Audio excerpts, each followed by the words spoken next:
আপনি কিন্তু শিমুল তুলোর মতো সুন্দর। মানুষ কিভাবে তুলোর মতো সুন্দর হয় সেটা বুঝলাম। আপনি কি প্রেম করেন? এইবার কিন্তু আপনি লিমিট ক্রস করছেন। বেচারা নির্ঘাত গভর্নরের স্বাক্ষর নিচে নিজের জীবন উৎসর্গ করেছে, মানে টাকার কাছে, আর যেটা আমার বর্তমান নাম। মানে আপনার প্রেমিক অফ, ওর কথা এখানে কেন আসছে? আছে তাহলে, কিন্তু ও তো আমার মতো এত সুদর্শন না। সুদর্শন আপনি? আচ্ছা বুঝলাম, কিন্তু আমার বয়ফ্রেন্ড যে সুদর্শন না সেটা আপনাকে কে বলল?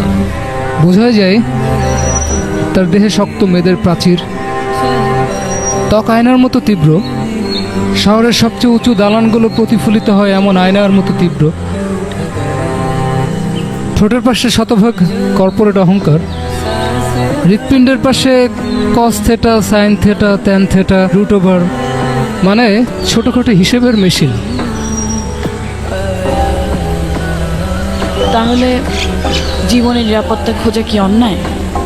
নিরাপত্তাই যদি শেষ কথা হতো তাহলে মাতৃগর্ভের প্রবল নিরাপত্তার ভিতরেই থেকে যেতাম, এই ধুলোর পৃথিবীতে আর আসতাম না।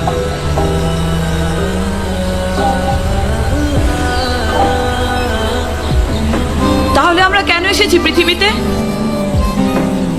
সেটা জানার জন্যই কিন্তু বারবার পৃথিবীতে ফিরে আসি। আপনি কে? আমি আমি হলাম সেই কাঠামো যে একটা মাংস, পোশাক, সভ্যতা ইত্যাদি ইত্যাদি বয়ে বেড়াচ্ছে। এসবের মানে কি? আচ্ছা ঠিক আছে, রাস্তার মাঝখানে এত কথা বলা অনেক ঝামেলা, আমি যাই। আপনি কি পাগল? আমি দুর্ভিক্ষের চেয়ে তীব্র। আমি বিট জেনারেশনের আহ্বানে জন্মেছিলাম। জুরিখে একদল বেয়ারা শিল্পী লাভলতার পত্রিকার পাতায় আলপিনের খোঁচা মারতেই 19 শতকের জীর্ণ কমর থেকে আমি বেরিয়েছি।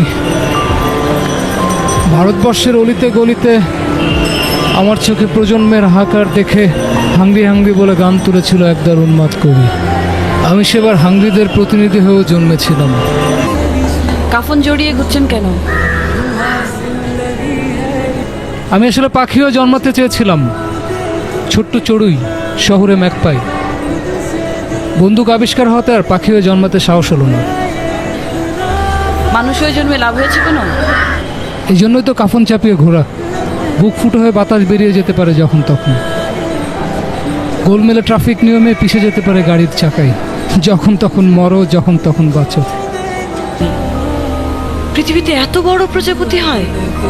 তোমার নিষ্পাপ বিস্মিত হাসির জন্য আমি পৃথিবীর সব কিছুকে বড় অথবা ছোট করে দিতে পারি।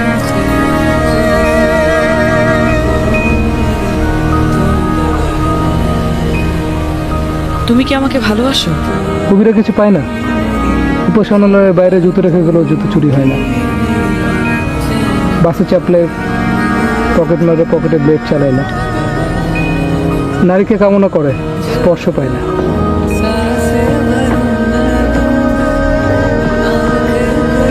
তুমি তো অনেক নরম, শিমুল তুলোর মতো সুন্দর।